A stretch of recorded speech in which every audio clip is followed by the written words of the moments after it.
मोहतरम हज़रात, बुज़ुर्गों, दीनी और ईमानी भाइयों, यूनिफॉर्म सिविल कोड, उसकी हकीकत, उसकी मानवियत, कानूनी नुक्ते नज़र से उसकी ज़रूरत या बेज़रूरती मुसलमानों के लिए उस सिलसिले में रवैया और रुख शरीयत के नुक्ते नज़र से उसका जवाब, इस पर आज की गुफ्तगू होनी है। गुज़िश्ता जुमे में मैंने इस सिलसिले में ख़ास पहलू को सामने रखा था, जो कि इस्लाम के अंदर ज़ात बिरादरी, ऊंच नीच, छोटे बड़े का इल्ज़ाम लगाया गया है, उसका जवाब था, जिसको मैंने ज़्यादा अहम समझा कि गुफ्तगू पहले की जाए। यूनिफॉर्म सिविल कोड या कॉमन सिविल कोड का मतलब होता है कि समाजी ज़िंदगी से मुताल्लिक़ जो मसाइल हैं उसमें among the communities law common होना चाहिए। मुख्तलिफ़ कौमों, मज़हबों, ज़ातों के दरमियान जो समाजी कानून है, जिस कानून के असर से शादी ब्याह, तलाक़, एडॉप्शन और विरासत के मसाइल डिस्कस होते हैं, उसमें अलग अलग मज़हब को इख्तियार न दिया जाए कि वो अपने मज़हब की बुनियाद पर उसमें फ़ैसला करे, बल्कि मुल्क के कानून की रूह से जो सबके लिए मुश्तरक कॉमन प्लेटफॉर्म पे बनाया जा सकता हो कानून, वो बनाकर सब पर नाफिज किया जाए। ये है यूनिफॉर्म सिविल कोड का मतलब। हमारे मुल्क के कानून और जो कॉन्स्टिट्यूशन है उसमें जो आर्टिकल्स हैं वो 2 चैप्टर्स के अंदर हैं। एक सिविल लॉज कहलाता है, दूसरा क्रिमिनल लॉज कहलाता है। सिविल लॉज का ताल्लुक़ समाजी मसाइल से होता है, शादी ब्याह, सेपरेशन, एडॉप्शन, बच्चे के ऊपर राइट, हक़ और फाइनेंशियल रिस्पॉन्सिबिलिटीज़, ड्यूटीज़, और इसके साथ साथ जो माली मसाइल के अंदर विरासत होती है उसकी तक़सीम, ये बात सिविल लॉज के अंदर आती है। किसी ने किसी दूसरे पर जुल्म किया, ज़्यादती की, हक़ मारा, वो सब क्रिमिनल लॉज के अंदर आते हैं और उसका एक लंबा दायरा है जिस पर अभी गुफ्तगू करना मकसद नहीं है। जो सिविल लॉ है उसमें हमारे मुल्क के कानून के एतबार से रिलीजियस फ्रीडम को बुनियाद बनाकर सबको अपने मज़हब पर अमल करने का इख्तियार दिया गया है। इसको पर्सनल लॉज कहा जाता है। एक्चुअली पर्सनल लॉज 1937 के अंदर ब्रिटिश गवर्नमेंट के अंदर ये तय किया गया था कि मुख्तलिफ़ माइनॉरिटीज़ और मज़हब के मानने वाले जो लोग हैं वो अपने अपने मज़हब पर अपने पर्सनल लॉज के ऊपर अमल कर सकते हैं। उसकी बुनियाद पर वो ब्रिटिशर्स के ज़माने से चला आ रहा है। ऐसा नहीं है कि हमारी कानून की किताब में पर्सनल लॉज बनाए गए हैं, बल्कि पर्सनल लॉज इस हमारे कॉन्स्टिट्यूशन से पहले से है और उसको बाकी रखा गया, उसको जारी रखा गया। हमारे मुल्क के कॉन्स्टिट्यूशन के आर्टिकल 25 की बुनियाद पर पर्सनल लॉज को सपोर्ट मिलता है। हमारे मुल्क के कॉन्स्टिट्यूशन का आर्टिकल 25 जो है उसके अंदर रिलीजियस फ्रीडम की बात की गई है, मज़हब की आज़ादी, प्रैक्टिस के अंदर और प्रीचिंग के अंदर। मज़हब के लिए इंसान आज़ाद है अपनाने में, इख्तियार करने में, प्रैक्टिस के अंदर और उसको की तबलीग करने के अंदर, प्रोपगेट करने के अंदर उसे फ्रीडम दी गई है, आज़ादी दी गई है। अपनी आइडियोलॉजी को, अपने मज़हब को वो दूसरों के सामने पेश भी कर सकता है। जाहिर है फोर्सफुल तरीक़े पर किसी को भी कन्वर्ट कराने की इजाज़त तो नहीं है, न इस्लाम में है न मुल्क के कानून में है।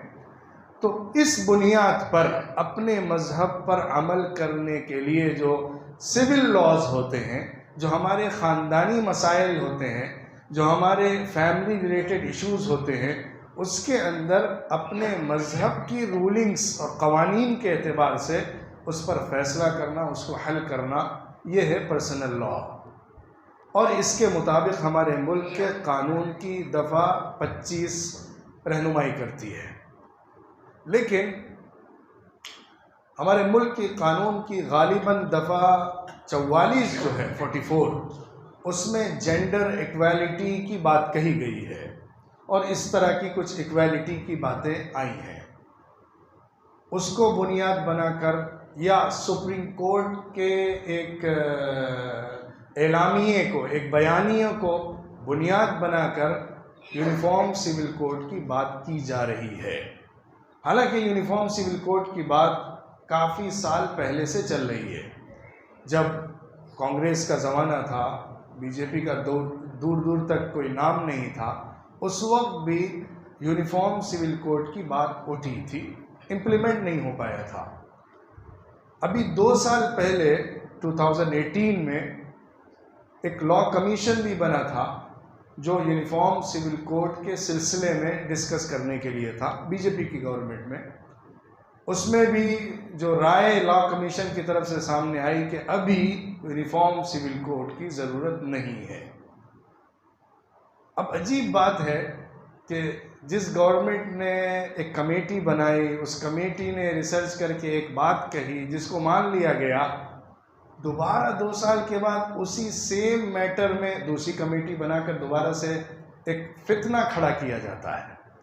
ये साफ दर्शाता है या साफ दिखाता है कि मकसद यूनिफॉर्म सिविल कोड बनाना नहीं है, मकसद उलझाना है, मकसद फंसाना है, मकसद जाल में फंसान कर रखना है, मकसद असल इश्यूज से डाइवर्ट करना है, मकसद हिंदू मुस्लिम डिबेट को गरमाना है।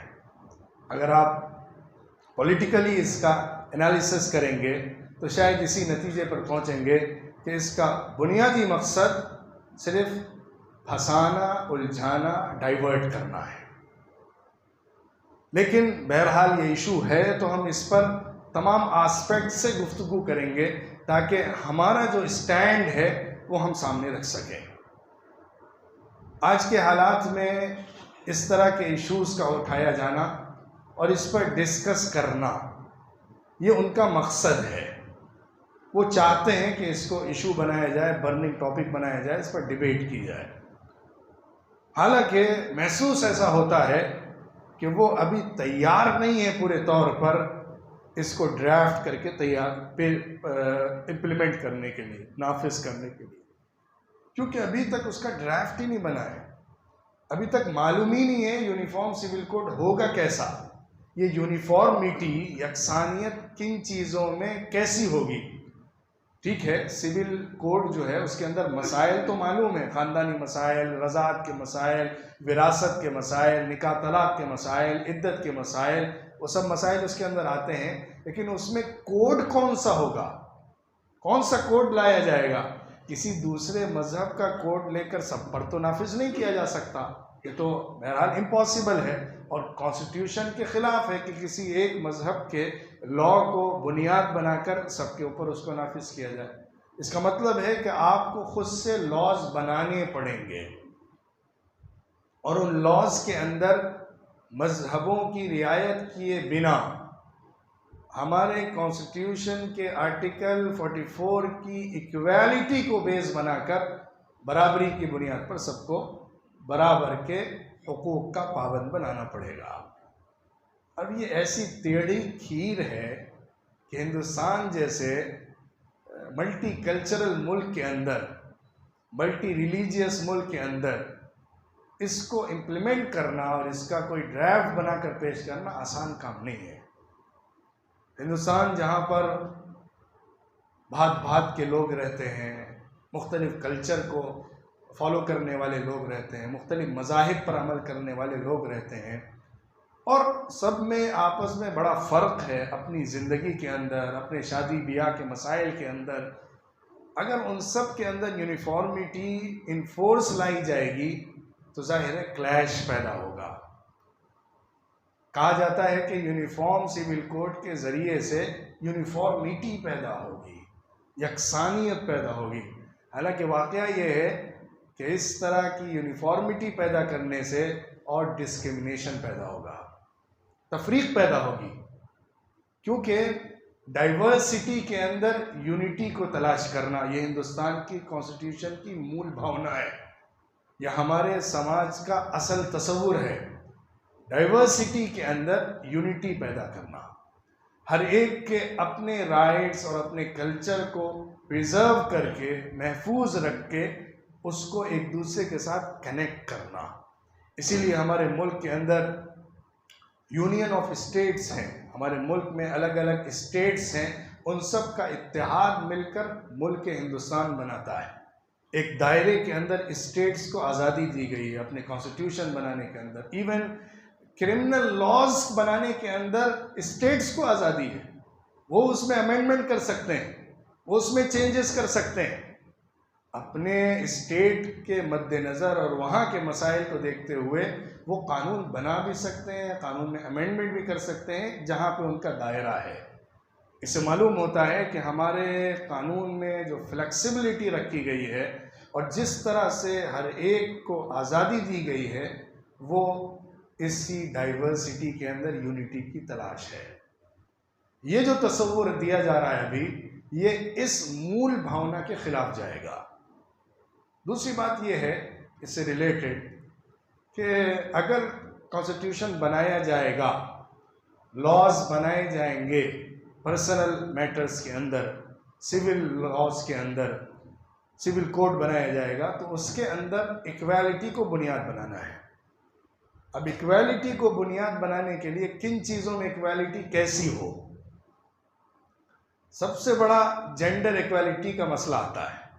जेंडर इक्वालिटी को सबसे बड़ी बुनियाद बनाया जाता है कि मर्द और औरत का हक हिस्सा बराबर होना चाहिए। इस कॉन्सेप्ट की बुनियाद पर कहा जाएगा तलाक जैसे मर्द को देने का हक है, औरत को देने का भी हक होना चाहिए। फिर कहा जाएगा विरासत के अंदर जितना लड़के को मिलता है उतना लड़की को मिलना चाहिए। दोनों में फ़र्क नहीं किया जा सकता जेंडर की बुनियाद पर। यहाँ से हमारे साथ बराह रास्त क्लैश होगा, या इस दायरे के अंदर हमारे साथ क्लैश है। वरना सच्चाई ये है कि जो भी यूनिफॉर्मिटी इक्वालिटी की बुनियाद पर बनाई जाएगी, उसमें हम पर जितना इफ़ेक्ट होगा उससे 1000 गुना ज़्यादा दूसरी कम्युनिटीज़ के ऊपर होगा, क्योंकि उनके जो लॉज हैं या पर्सनल लॉज हैं वो हमारे मुकाबले में इस भावना से ज़्यादा दूर हैं या इस तस्वुर से ज़्यादा दूर हैं। उनके यहाँ किसी एक को मिलता है, बाकी किसी को नहीं मिलता है। उनके यहाँ लड़कियाँ पूरी महरूम हो जाती हैं, ज़ीरो उनको दिया जाता है। अलग अलग तस्वुरात, अलग अलग तरीक़े शादी ब्याह के हैं, सेपरेशन के अलग अलग तरीक़े हैं, इस पर अमल होता है। बहुत सख्त ज़रूरत की बुनियाद पर 1955 के अंदर हिंदू मैरिज एक्ट के अंदर अमेंडमेंट किया गया था, स्पेशल हिंदू मैरिज एक्ट बनाया गया था, जिसमें सती और दूसरे बेवा के हुकूक़ को महफूज किया गया था, क्योंकि वो ऐसे सख्त मसाइल थे कि उसकी वजह से समाज बहुत सख्त जुल्म का शिकार हो रहा था। तो इसलिए उसमें अमेंडमेंट करके चेंजिंग की गई थी। इस तरह के दसियों मसाइल, सैकड़ों मसाइल हमारे हिंदू भाइयों के पर्सनल लॉज के अंदर है, फिर उसके बाद आदिवासियों के अंदर है, मुख्तलिफ ट्राइब्स के मसाइल के अंदर है, क्रिश्चियंस के अंदर है, और जो माइनॉरिटीज़ रहती हैं उनके अंदर अपने अपने लॉज हैं, अपने अपने तरीक़े और रूलिंग्स हैं, शादी ब्याह के, तलाक़ के, विरासत के, इद्दत के, दूसरे मसाइल। मुसलमानों के साथ जितना छेड़छाड़ एक यूनिफॉर्मिटी के ज़रिए से होगी, उससे कहीं ज़्यादा दूसरों के साथ होगी अगर इक्वालिटी की बुनियाद पर सारे मसाइल को हल किया गया। इल्ला है कि किसी एक लॉ को लेकर सब पर इम्पोज कर दिया जाए, जो कि इम्पॉसिबल है, तो बात अलग है। वरना अगर बुनियाद यकसानियत और बराबरी को, मुसावात को बनाया जाएगा, तो फिर जितना असर दूसरों पर पड़ेगा उतना हम पर नहीं पड़ने वाला है। तीसरी बात इस सिलसिले में कहने की ये है, तीसरा पॉइंट, कि देखिए ये यूनिफॉर्म सिविल कोड की जो बात है, इसमें जिन इश्यूज़ को अभी जिस तरह से हाईलाइट किया जा रहा है, हालांकि ड्राफ्ट बना नहीं है, हालांकि अभी इस पर कोई लीगल डिबेट शुरू नहीं हुई है, सिर्फ लॉ कमीशन अभी सिर्फ लोगों से ओपिनियन जमा कर रही है, लेकिन इसमें जो ड्राफ्ट मीडिया के ज़रिए से पेश किया जा रहा है या जिन इश्यूज़ को उसमें लाकर बहस की जा रही है, वो डायरेक्ट हिंदू मुस्लिम करने वाले हैं, वो डायरेक्ट डिस्क्रिमिनेट करने वाले हैं, वो मुसलमानों की नफ़रत, मुसलमानों के ख़िलाफ़ नुक्ते नज़र को ज़ाहिर करने वाले हैं कि हमारा मकसद मुसलमान है, हमारा टारगेट मुसलमान है। एक से ज़्यादा शादी क्यों हो सकती है? जब मर्द को एक ही शादी करना, जब औरत को एक ही शादी करने का हक़ है, तो मर्द को एक से ज़्यादा बीवियाँ रखने का हक़ कैसे हो सकता है? ये ज़्यादती की बात है। अब नॉर्मल आदमी, न्यूट्रल आदमी इस बात को सुनेगा तो वो भी सोचेगा, हाँ यार, बात तो इक्वालिटी की जा रही है। विरासत के अंदर लड़के को डबल लड़के का क्यों दिया जाता है? उसके साथ ज़्यादती है ना, उसके साथ जुल्म है ना, उसके हक़ को मारा जा रहा है ना, उसको कमतर समझा जा रहा है ना। तलाक देने का सिर्फ मर्द को हक़ है, औरत कुछ नहीं कर सकती है, गलत है। इस तरह की बातें करके शरीयत को बदनाम करना मकसद होता है। एक्चुअल में क्या होगा अभी कुछ आसार नहीं है, और किस शक्ल में आएगा अल्लाह जानता है, लेकिन जो बहस छेड़ी जा रही है उसका असल मकसद इस्लाम को बदनाम करना है, इस्लाम को टारगेट करना है। ऐसा मकसद नहीं है कि मुसलमानों में रिफॉर्म करके उनके मसाइल को हल करना है। ये यूनिफॉर्म सिविल कोड का मकसद रिफॉर्म है।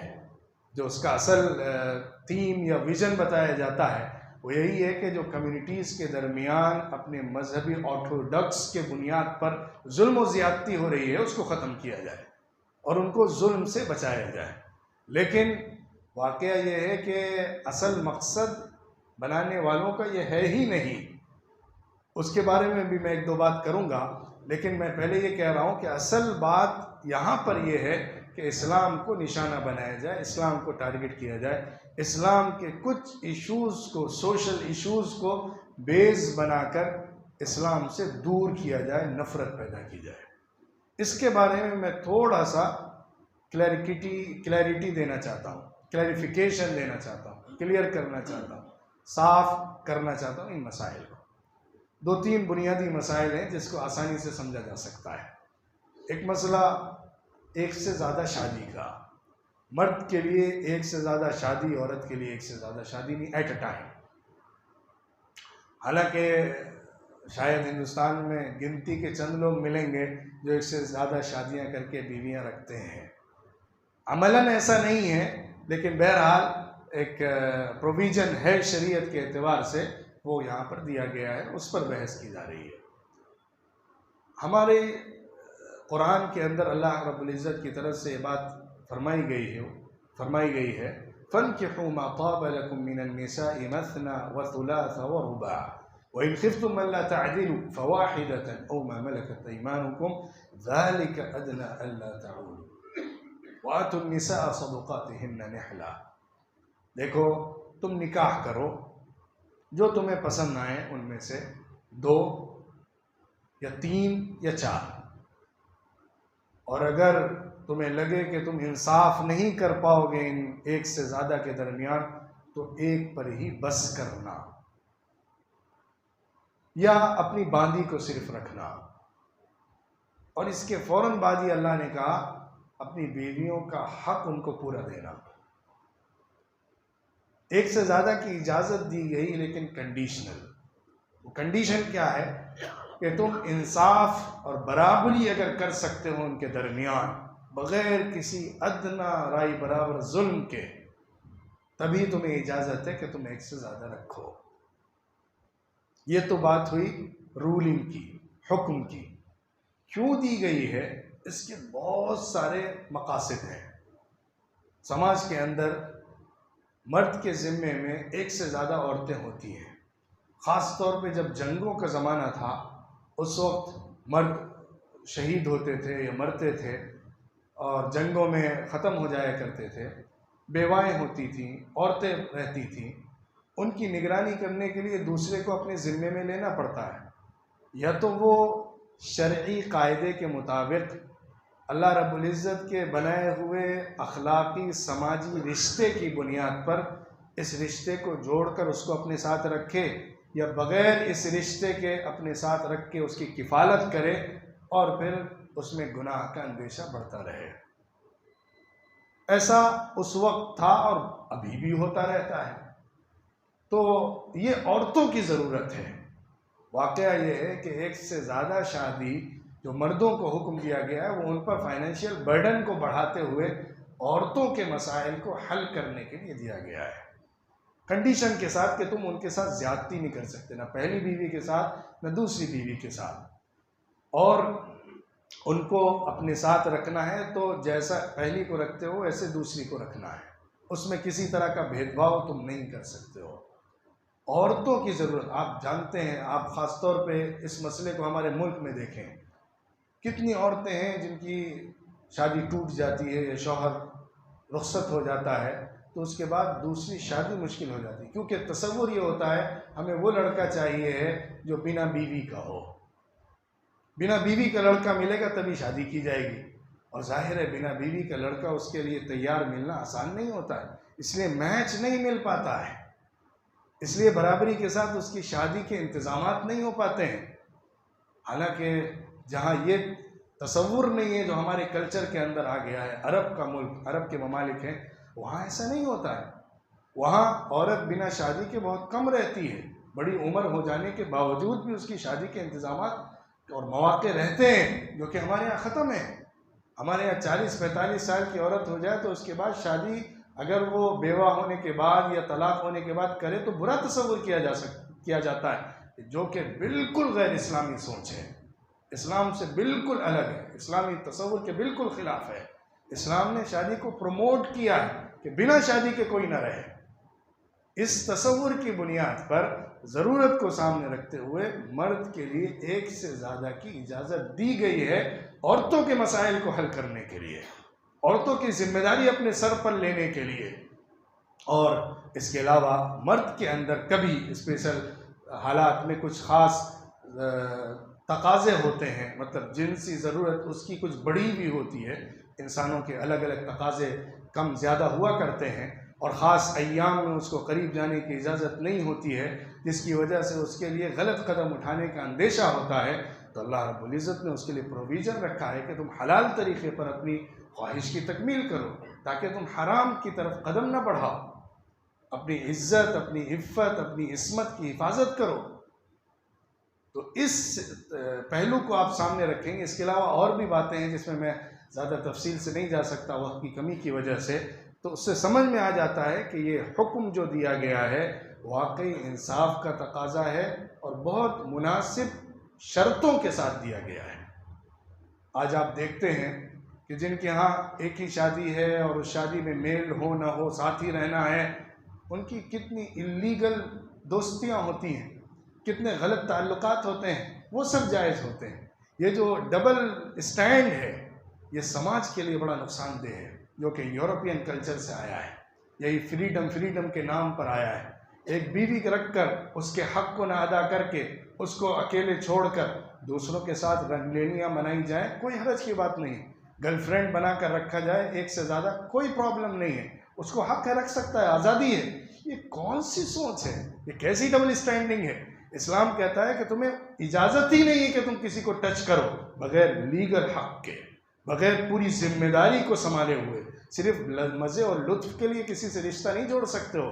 तुम्हें रिश्ता जोड़ना है तो निकाह के वास्ते से पूरे हुकूक को अपने सर पर लेते हुए रिश्ते को जोड़ना है।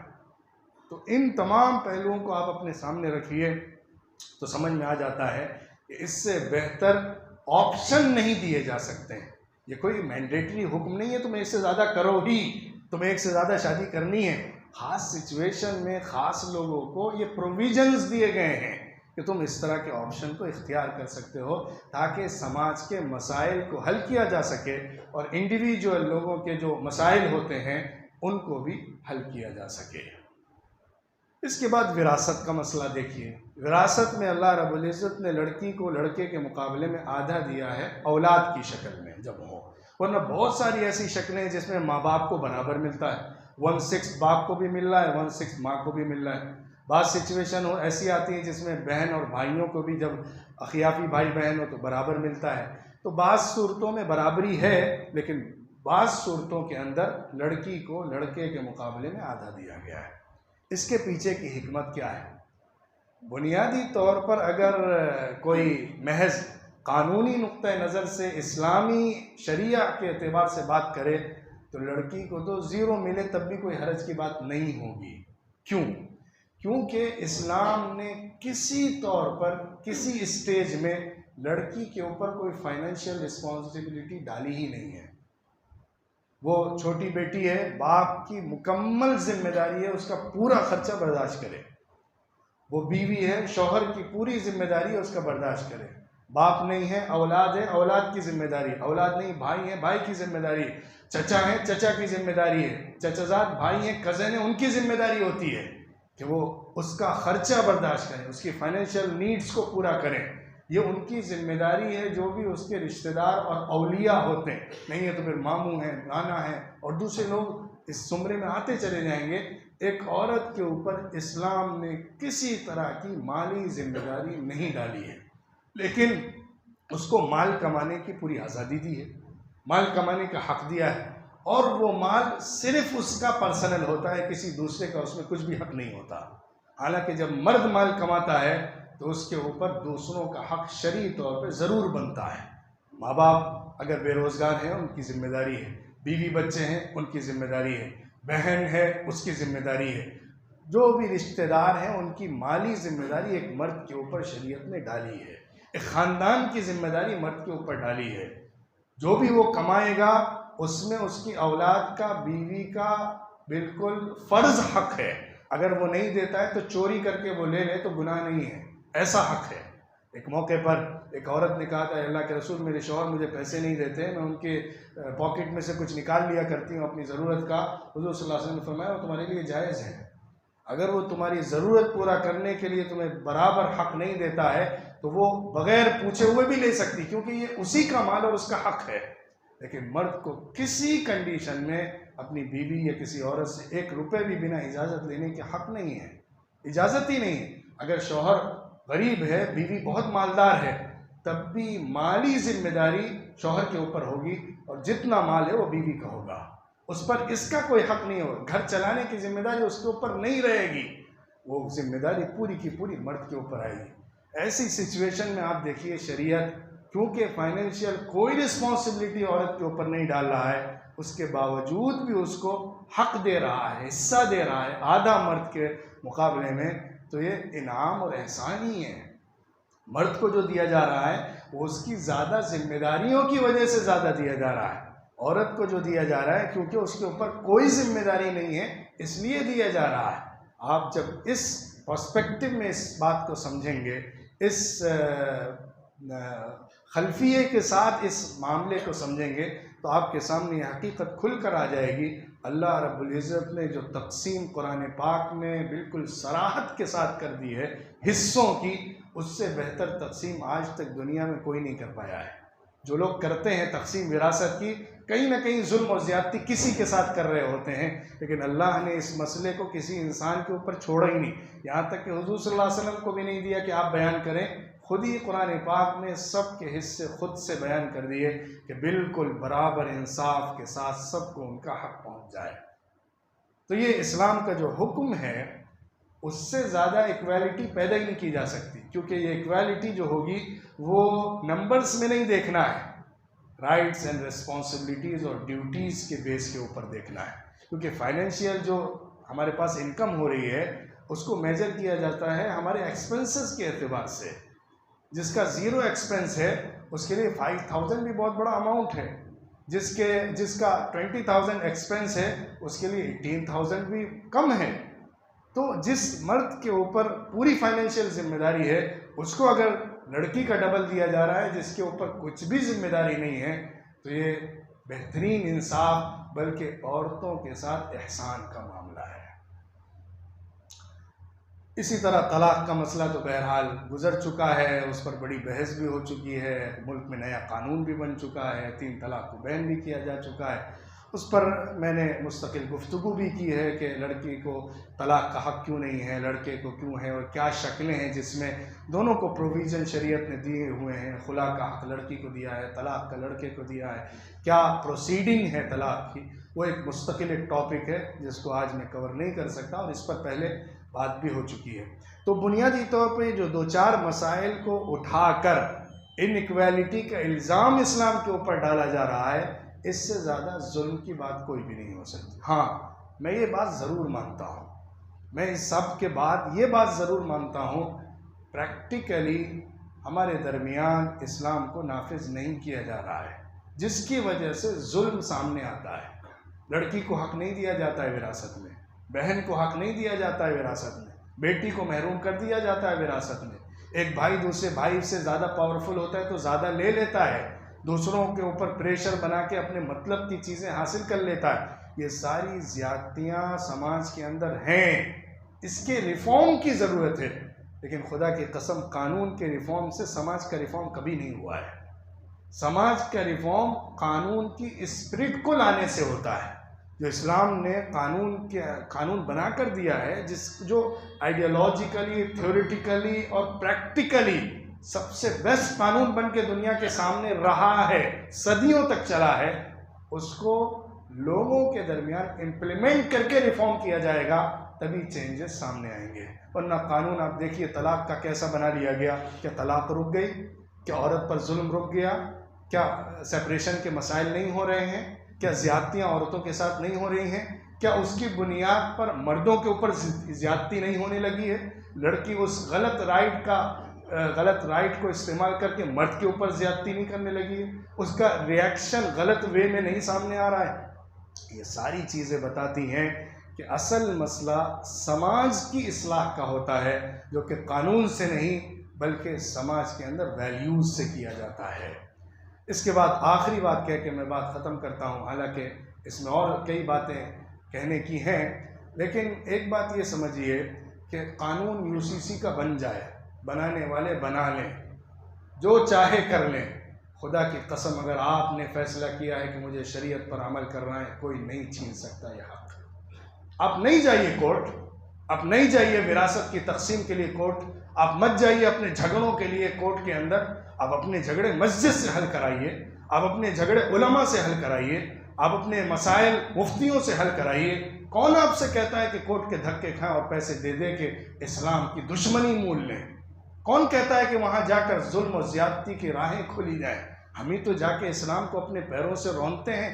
यूरोप की कंट्रीज़ के अंदर यूनिफॉर्म सिविल कोड मौजूद है, वहाँ पे यूनिफॉर्मिटी है, सबके लिए यकसा कानून है। लेकिन वहाँ पे कितने लोग ऐसे हैं जो शरीयत की रूलिंग को फॉलो करने के लिए मस्जिद के पास आते हैं, उलमा के पास आते हैं, वहाँ से अपने मसाइल हल करते हैं और उसी के मुताबिक ज़िंदगी गुजारते हैं। अगर कुरान ने कह दिया कि तुम बेटी को बेटे के मुकाबले में आधा दोगे, हिस्सा उसका आधा है, आप अगर उसको डबल तकसीम करने में देते हैं और कोर्ट की बुनियाद पर देते हैं, तो अल्लाह के यहाँ माफ़ नहीं हो जाएगा, अल्लाह के यहाँ वो जुल्म रहेगा।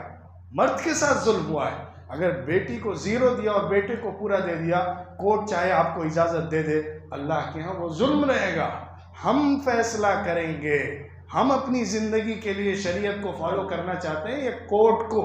हम अपने झगड़ों को कोर्ट में, कौन कोर्ट कहता है कि तुम आओ हम ही से झगड़े हल करवाओ? तुम अपने बैठकर अपने दरमियान मसले हल करो, तुम शरीयत के मुताबिक फ़ैसले करके उस पर अमल करो, ये तो तुम्हारा हक़ है, तुम्हें इजाज़त है। लेकिन हम खुद फैसला करते हैं कि हम इस्लाम को नुकसान पहुंचाएंगे, हम शरीयत को पैर के नीचे रौंदेंगे और उनके दरों पर जाकर इस्लाम को बदनाम करने की कोशिश करते हैं।